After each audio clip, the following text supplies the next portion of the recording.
When we speak about building the future in the ECO region, we must begin with the building blocks of the future. Our people, our youth, our well-educated graduates.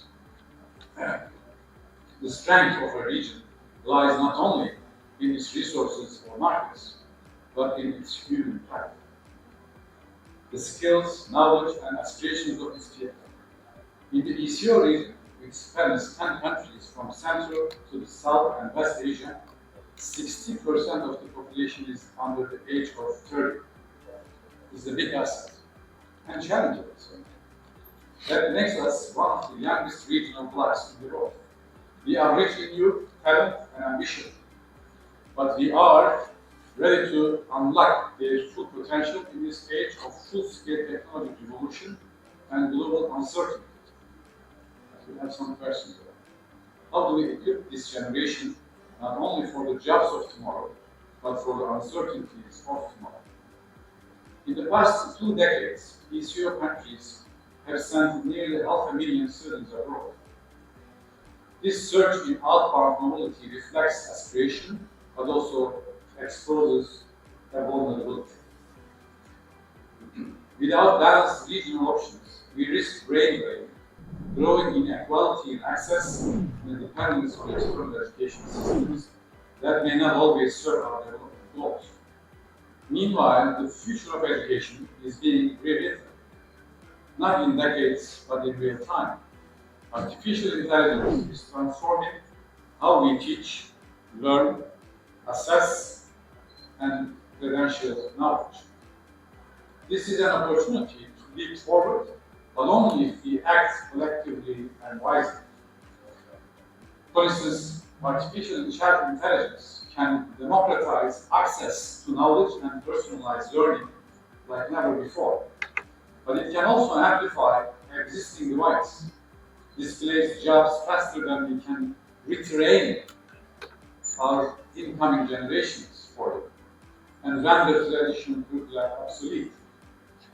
For the ECO region, the challenge is to prepare our institutions not just for digital delivery, but for ethical innovation, cross-border collaboration, and lifelong learning ecosystems. At the same time, we must not lose sight of the wisdom already rooted in our societies, in our culture, and in our history. Awareness of traditional forms of living, surviving, and coexisting with nature is essential to human resilience.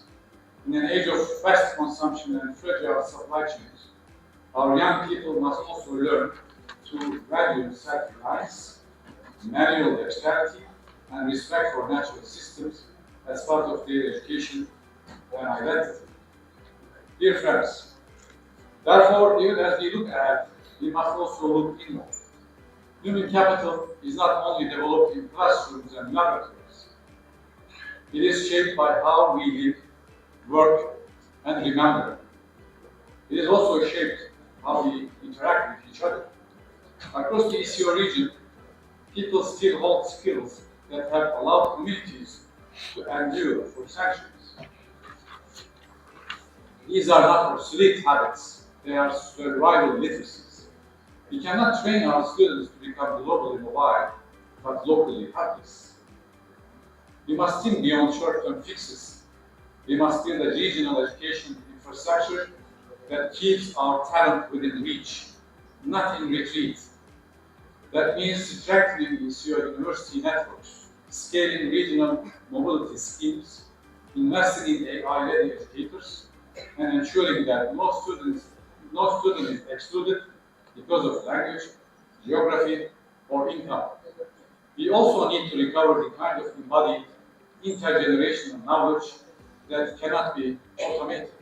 I think that's one of the most important things that is at danger of being lost in this new generation that is constantly consuming its time, their time in the digital world, in social media, and so forth. The ECO Educational Institute stands ready to support these efforts. For those unfamiliar, like ECO Science Foundation, ECO Educational Institute is a specialized agency of the Economic Cooperation Organization established to support the region's economic advancement through education. The institute is governed by a board of trustees composed of the education ministers of the ECO member states. Our work spans all stages of education, ranging from the full educational life cycle, including full education life cycle, from improving preschool systems to supporting doctoral research and lifelong learning. Importantly, we focus especially on the underexplored high-impact areas that carry the highest potential to shape our future, such as teacher training, AI integration, employment-based higher education, digital material development, and teaching of common cultural and natural heritage. Let me end with the verse of Süleyman Şevket Tanrı, an influential figure in the history of teacher education in Turkey, whose insights are featured in our recently published volume, Education Thinkers in Turkey. Over a century ago, he reminded us, quote, "No nation can be more in need of managing its human resources than us.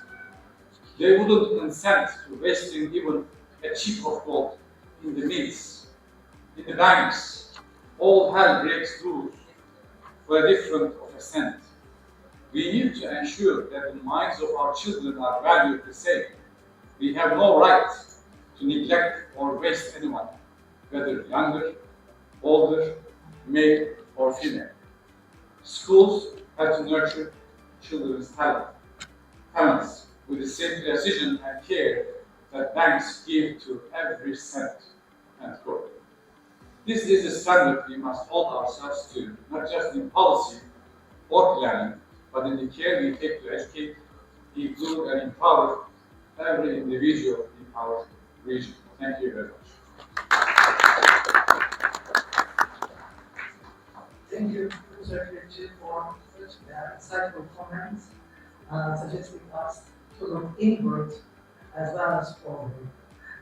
Next, we will be moving to our panel, Dr. Noor, Amna Malik. She is the head of National Academy of Higher Education, which is a hub for continuous professional development of higher education faculty and management. So she is a capacity builder of capacity builders. So let's go. The floor is yours, Doctor. Thank you so much for the honor and to be part of a great panel. I've been actually observing this dialogue since morning, and I realized that there's nothing more important than this session. Don't take me wrong that if I say that the other sessions are not important, but everything comes down to this level, where we have to actually invest in the human capital if we really want things to be going in some direction. So I'd just like to say, first of all, I'd like to endorse what Dr. Akif is saying, because when we talk about human capital development, the investment in this area, that is human investment, is the way forward. That's the only place where we need to do investment. And this investment has to be very strategic. Way back, I think 20, 30 years back, we talked about a term called knowledge-based economy. And when we talk about knowledge-based economy, we talk about knowledge-based workers. So those knowledge-based workers, I have to realize that the socio-economic development of any country dwells on the human investment. They should be properly trained, they should be understanding what are the way forward, what are those knowledge skills, technology, trainings, vocational, be it be anything, which kind of research should be done. So all these things come down to this level where human capital is very important. So I'd like to first of all congratulate the organizers, strengthen. So if I say this, that mobilizing our talents, collective ideas, collective resource, we're not talking about natural resources. Natural resources are something that again have to be driven by human capital. So everything comes down, this is the third time I'm saying this, and we need to collectively think in that direction. And I hope and pray that at the end, when a declaration, maybe tomorrow when a declaration will be given, one humble request from my side on behalf of my Executive Director Chairperson and all my colleagues who are not even sitting here, if they are not, for example, representing 262 universities of Pakistan, that we are ready to collaborate with all our partner countries at any level, so that at whatever level, whatever area they come across with, because there are so many disciplines. So I think collectively, if we work, our human resource can go places and sky will be the limit. So I hope and pray that this comes to a realization, and I wish all of you the best. And thank you very much for giving me the honor to be a part of the conference. Thank you, Dr. Noor, and for collaboration and strategizing together collectively. Next, we have Professor Dr. Mehmet. He's a materials engineering expert who's worked at part of Schule. Am I right? Yeah. Difficult. Is shaping applied science education. Professor Vijay, please. Thank you. Thank you very much, Chair.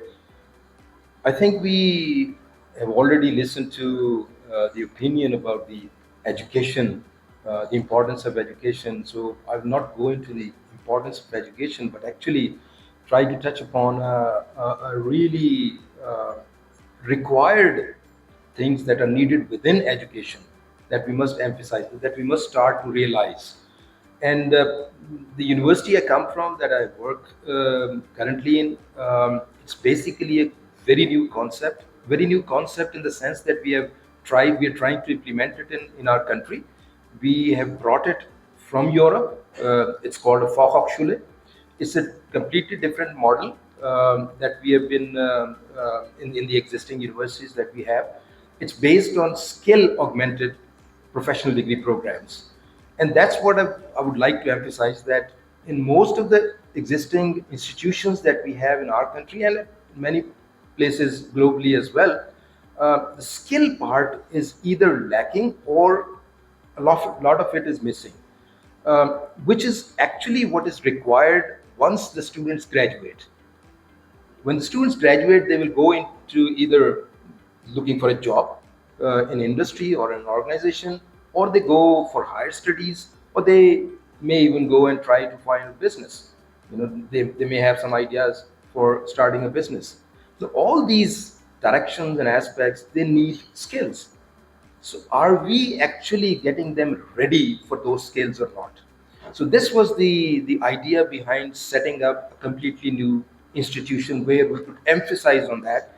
And looking globally, we thought that Fachhochschule model would actually best cater for this kind of aspect, because it's already very successful in Europe. Fachhochschule, they actually only produce at bachelor's and master's level. They are very well connected to the industry, and the government actually provides them with an information that this is the kind of skills that are needed in the industry that will have in the next 5 years, existing in the country and globally as well. So they just focus on those skills and they produce the number of graduates that are needed for that industry. So I think it's a very relevant model for any country, that like in ECU as well. So we connected with Austria. They have implemented this model very successfully, and we are learning from them how to deliver that sort of education. If I can go through the slides, some of the slides, that can I switch them? Oh, I can actually.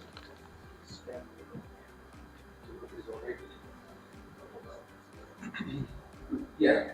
Right. So if I can go further in slides.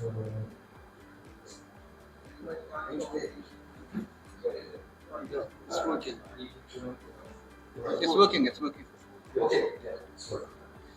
Okay, so this is incidentally the place that we started in 2018. It was just a small dam in a village, next to a village, and this is the campus looks like now. So we're very new university. Started the academics in 2020. So we built the campus within about 2 years' time. So you can see the scenery. It's actually located just behind these mountains that you see. The Bagla Hills, just across these mountains. So what kind of skills are really needed? I've just listed actually using chat. And you can see these are the kind of skills that you need in different areas. For example, technical and job specific skills. You need cognitive skills, you need skills for interpersonal communications, you need management and leadership skills, and adaptability and lifelong learning. What do universities would emphasize at, let's say, a bachelor program? Mostly we are looking at skills for technical and job specific skills. We could go into others as well, but we have not done justice with even the first part of the skills that are needed in a bachelor program. So we thought that we must actually bring in a system where we can actually do justice to that. So that's why this completely new university. Now, just having a bachelor program and bringing in skills, that's not very simple to do. So when we thought about it, we thought that in order to do skill-oriented program, that means we'll be working with research or projects which are with products for the community, for the benefit of the community. So that means we'll have to have an ecosystem developed, not just a bachelor program for imparting skills. So we needed to have a vocational system and then a research center capability where we could do applied research. And then in order to convert that research, applied research, product-oriented research into market, we need to have industry collaborating with us. So we needed to have a technology part, science part, connected. So we actually established all these three things simultaneously.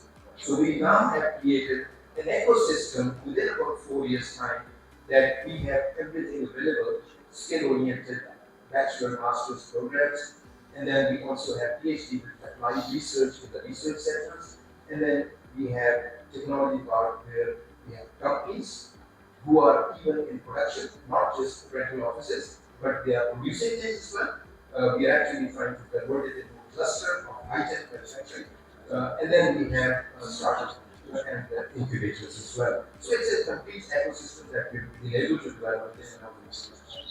I will very quickly go through some of the slides here. We are connected, and all this we have been learning from our partner institutions. We have 10 institutions in different countries like Austria, Germany, UK, and China, who we work with. So it's really a transnational education model, which we work on right from the beginning. This is the heart of my set of slides here. This is how we implement the kind of skills that we want to deliver in our system. The first thing that we have, this is all learning from our partners, the first thing that we have done is that we have tried to bring the industry into the classroom. Fortunately, they only hire people with industrial background, industrial experiences. Those are the faculty that are hired. But we don't have that many people available here who could become faculty with an industrial experience. So we thought that we would start bringing in people from industry, experts from industry in the classroom. So we have a dedicated faculty member, a teacher, and then they also bring in people from industry to deliver some of the contents of the course. And that's what we call professors of practice. And looking at our experiences, which were very successful, HEC has recently actually adopted a new policy on professors of practice as well, which is very hard to know. And then we have also made it mandatory for students to go into industry and spend a minimum number of hours for the degree program, which is quite healthy, minimum $500. And then the projects that they undertake, like capstone projects, final year, the whole year they spend on working on projects, that's also to be all from industry. So that means they'll be working with industry for the whole year and the final year as well. So that connects them to the industry very well. Now all of this, we have a lot of collaboration with our foreign partners as well. And then, and again here I try to emphasize that the word that was used over here, collaboration. And I think we need to have this kind of collaboration within our ECU as well. It is very important to actually learn from each other, facilitate each other, and help each other, assist each other in order to bring in this change in our educational systems that we have within our countries. And finally, the last point that I want to emphasize is that what we did was we started training on entrepreneurship right from the day one. When the student enters into their bachelor program, we actually give them courses in the year one and start training them so that they don't become job seekers only at the end of when they graduate. So that's why our ecosystem actually helped them very well. they even, many students, they even start their own companies, their startups, right in the second year. And we have got very good results from these attributes that we have tried to implement. These are our foreign partners. So you can see we have a lot of foreign partners. We have on the top, you see the Austrian partners, then some UK and German partners. All our research centers, they are actually mainly connected with our Chinese university partners. Now, one of the major significant aspect that we needed to have was training of our faculty, because we cannot implement a system which our faculty would not have gone through themselves. So we had to send the faculty to Austria for 4 months to get them trained in a faculty system, so that they know how the students and the faculty they get connected and the institution get connected to the industry. So that's how they are actually being trained in many aspects that I've been talking about in Austria. These are the research centers that we have set up. Again, very good collaboration with our Chinese partners as well as some of the Austrian partners as well. And these research centers are, again, because we want to do product-oriented research, they are all demand-driven. You see, in agriculture, we are focusing on food processing and packaging technologies. In railway engineering, we've been talking about railway from Unchi to Germany.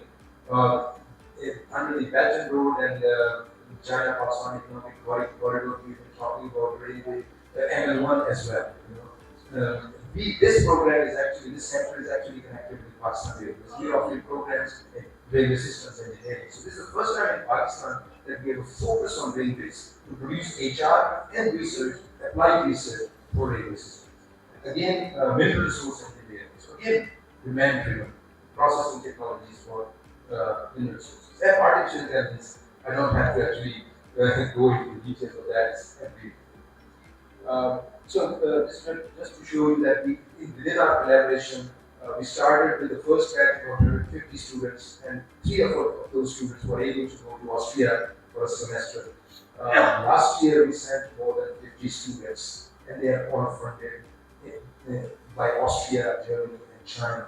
So there's a huge amount of funding that is coming within that aspect now. And this year, we hope that there are actually more than 100 students in the process to go outside. But this is just to give you an idea of what type of funding now entails this aspect of sending students to different countries, and this is being supported by the foreign countries. So again, some areas that we are connected with in Germany. Because we have been able to achieve the standards and quality of the curricula that we have received from our foreign partners and implemented over here, they have been happy with the curricula and the standard that we have achieved. Even one of the Austrian students came and spent 1 semester with us, and the credits were transferred over to Austria. Similarly, there are many other students now, they are in contact with us and they want to spend time in our faculty as well. We have international students from Sri Lanka as well. So this is the third stream that we have, that the technology part. Again, technology part is basically bringing industry onto the campus so that we can have an ecosystem where students can interact with the industry, they can go and get trained in the industry, the faculty, they can interact with faculty, utilize our laboratory facilities, and so on. So development occurs within the campus of the university. So within that, we have many, as I said, that we have tried to bring in a cluster. You can see these companies, they have come under the special technology zone. We are now a zone developer for them, and there are a lot of tax benefits under those conditions. I will just be finishing the presentation. So you can see these companies like Rapidlab and many Zelia, and they are all producing high-tech devices like mobile phones, laptops, tabs, and so on. So they also develop those over here, some of these products as well. So it's becoming a hub of that kind of industry. These are some details about that. And the kind of financial aspects connected with this industry, you can see Rapidlab is about 1 billion financial valuation, Zelia is 62 million, plus 1 billion IPO, Swift is 3 billion, Galaxy is 2 million. Overall, with this kind of industry on the campus, they have created 240 jobs. Zaria is going public with IPO. There are 10 export countries that they are dealing with, currently exporting, and there are 40 high-tech products that are being developed. So you can see within about 4 years, this has been done. And it's increasing. There are many companies who are we have a new incubator as well. So these are some in-house startups, the students and faculty startups. Some of them are doing very multi-million-dollar valuation of companies, like Adversity. It's an ad tech company doing very well in Saudi Arabia, in Turkey, and in Pakistan as well. So they're expanding. They have been getting all the professional support. So I'm just give these slides. Finally, my message to this forum is basically that we need to have this kind of ecosystem developed within our institutions, where the students are facilitated to get all the skills for whatever they are going to do after they graduate. And that's our job, and we need to collaborate with that. We need to work with the countries, the ECU and other countries as well, and learn from each other and have each other. Thank you very much.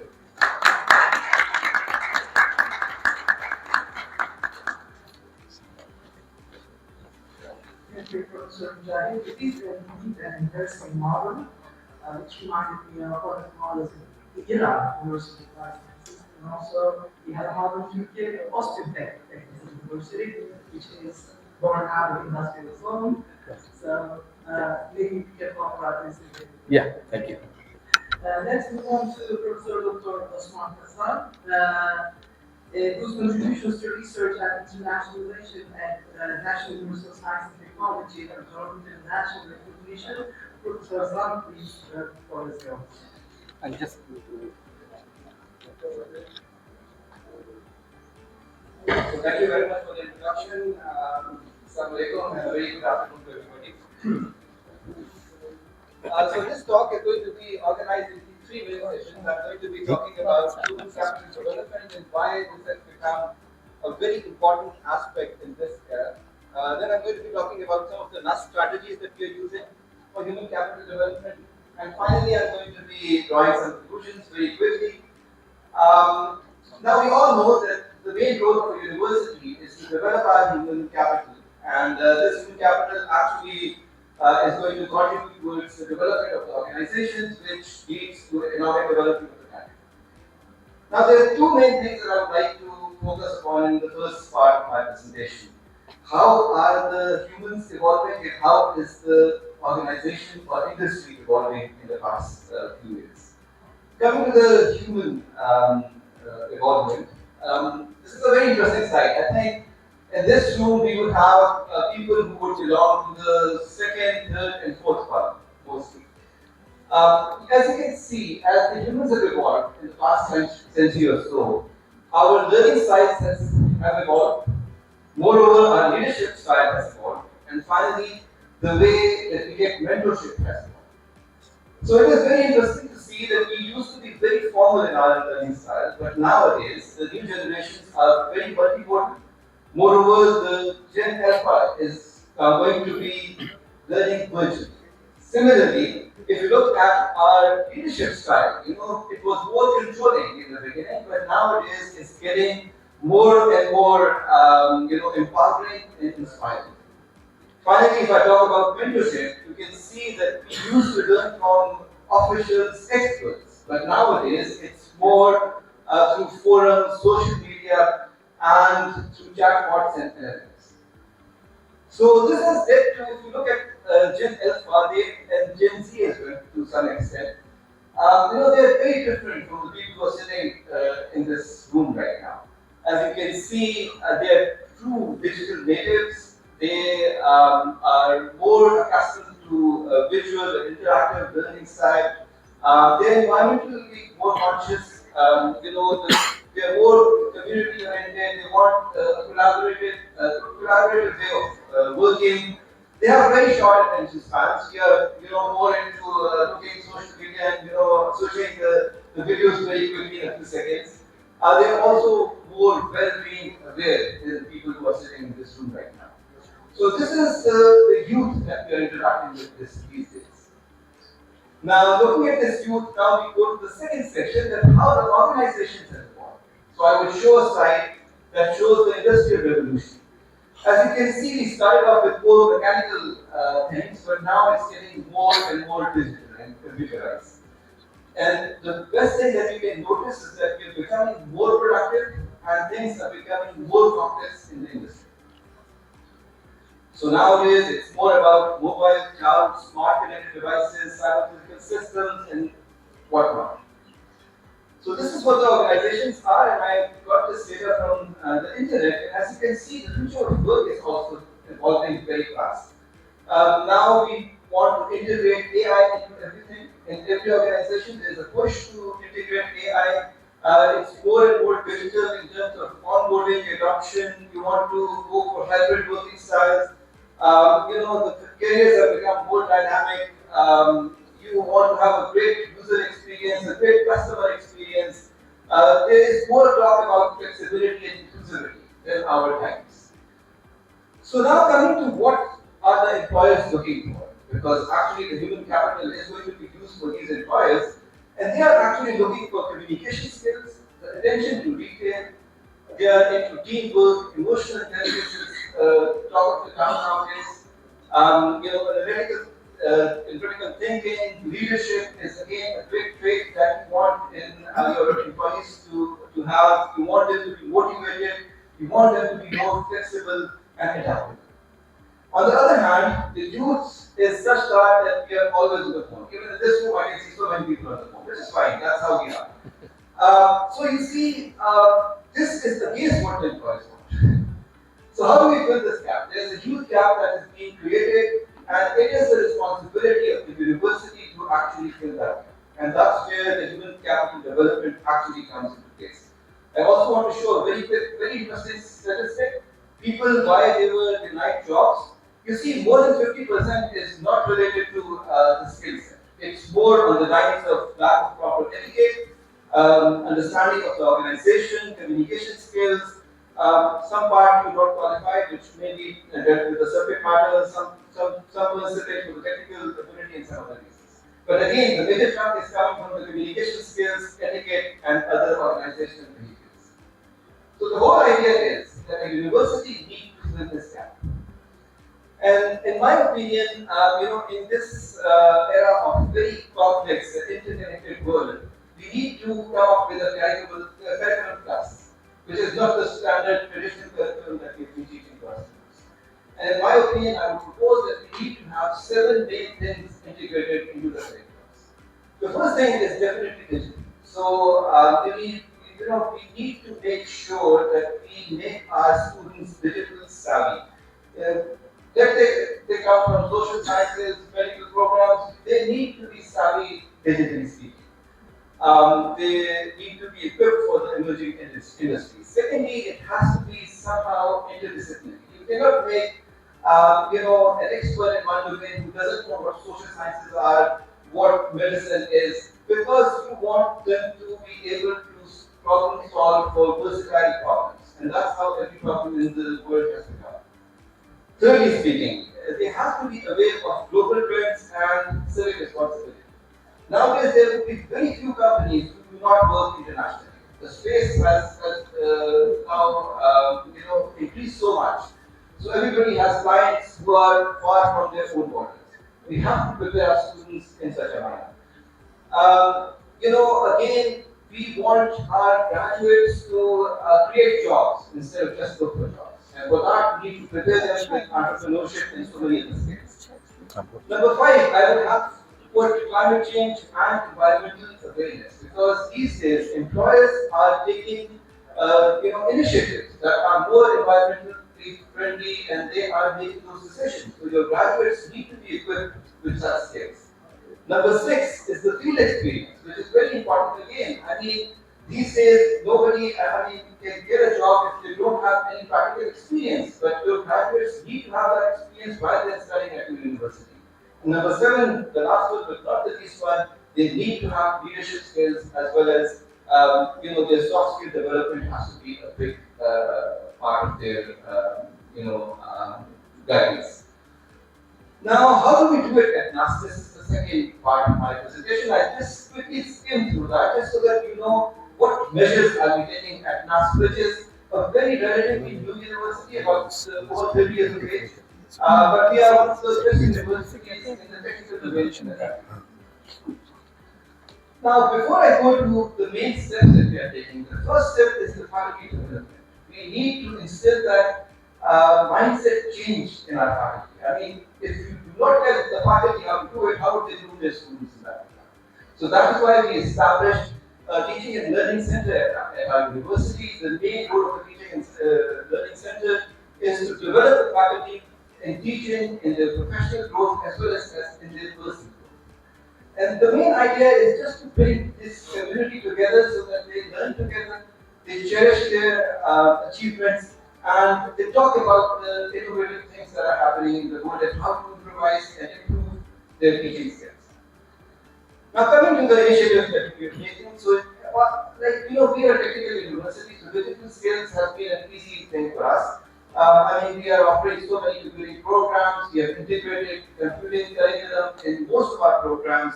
We also have the option of minors so that people from other programs, non-computing programs, can take some skill set in the computing programs. But something that we recently started that I want to emphasize upon is this initiative of NAS Connect Ed. The whole idea is that we want to supplement our regular education with micro-credentials. The idea is that we want it to make it very flexible in terms of time, space, and skill set. So I am a business student. I want to equip myself in computing technology. And what I can do is I can take those courses during the evening, even while I'm at home. And I want to acquire the skills that I really want. So it has to be done online. But online always compromises the quality. So we have had a somewhat bad experience during the COVID time. We didn't want to replicate that. So we really wanted to have some interaction between the faculty and the students, even peer-to-peer. It's a very novel concept. The web page is vast and there are some great courses available there as well. We want to match our NAS face-to-face quality. So we are quality band in the country. So we don't want to compromise on the quality when we go ahead with this. But the students get a lot of flexibility in learning. We also have some national centers which give excellent expertise to our students. Coming to interdisciplinary research and education, which is the second point on my list, we actually established a whole school on interdisciplinary studies. We brought everybody together. You have to bring them physically together in order to work together. We always talk about it, but it doesn't work out. So now there's a whole tower in our university that is housing 32 different labs which are coming from different schools. These people sit together, they eat together, and that's where real interdisciplinary work is coming up. Coming to the third point, that is global engagement. We are encouraging mobilities, recruitments, but the third point is where I want to really emphasize, which is internationalization at home. Before I go to that, ECO Forum is a great forum where we can have mobilities. This is going to have a real big impact to higher education of this region. I would definitely encourage that. Coming to internationalization at home, so we want to make our curriculum international. So for that, we go for international accreditation bodies. We have international advisory boards for every program so that we innovate in the curriculum, we make it more international. We offer language courses. We have centers like the Chinese Studies Center, Japan Center, we have the Lincoln Scholar. We want to expand on that. We would like to have a Turkish center. We would like to have a Persian center. We want our students to learn about global network and how people and their cultures are. That is very important. We have an extensive network of partners that are spread across the globe, and for that, we're utilizing them to bring the concept of fluent labs in our university. We just want to do a matchmaking between a research lab at our university and a research lab that is in the UK, let's say. And they start working together, they co-supervise students, no funding attached. There's no travel cost attached. It's just a matter of giving our students that experience. Regardless of lots of obstacles in front of them in order to achieve. What is their target of achievement? To train good people for our future, to train people so that they can solve our current problems. If we cannot do that within a very short amount of time, I'm afraid that we will be missing another evolution like the example from Shiraz University indicated. So we need some level of urgency in order to achieve what we are supposed to be doing, and we need to to go towards that objective shoulder to shoulder, so that the future is brighter for everyone else. Thank you again for inviting me.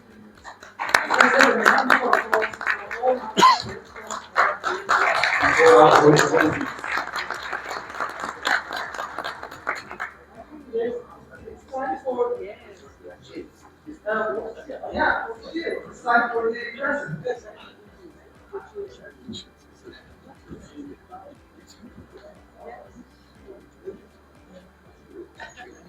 Thank you. Thank you. Good Mina.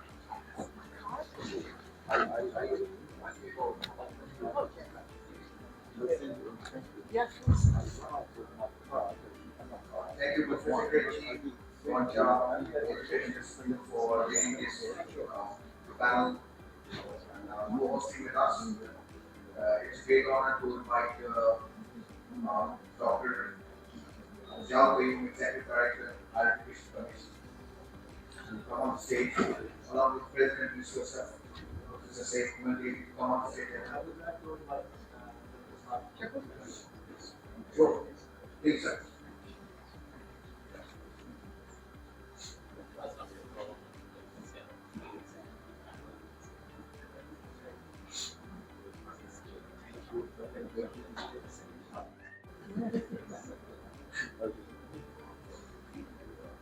May I request Dr. Jalpay, please present.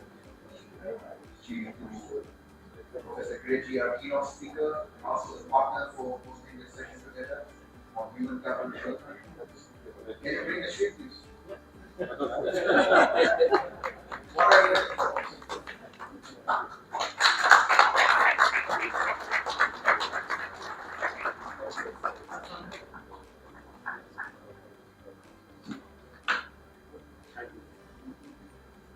Next, Dr. Noor, Malik, Managing Director of National Academy of Science, PhD. Yes.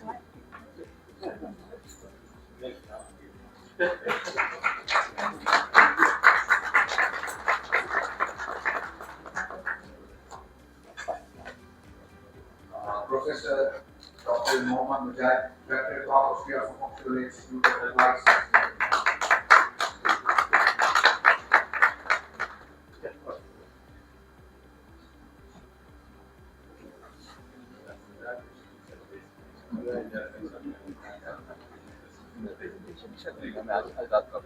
Professor Dr. Usman Hassan, Co-Director Academics, National University of Science and Technology, Pakistan.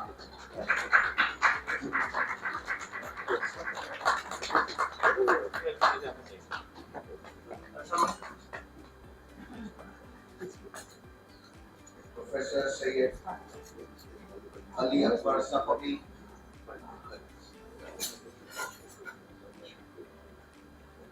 University of Shiraz, Iran.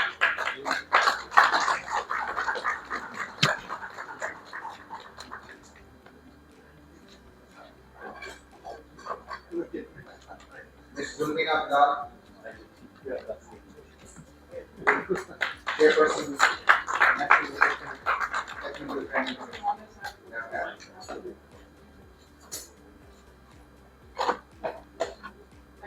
Last but not least, Dr. Gonja, education expert.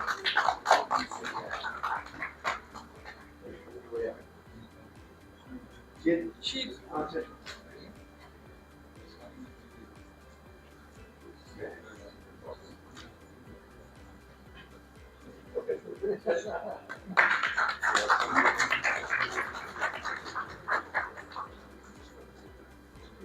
May I request you all to stand up for a group photo?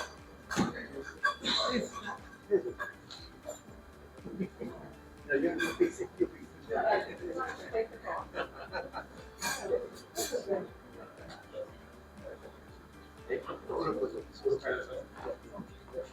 you. Group photo.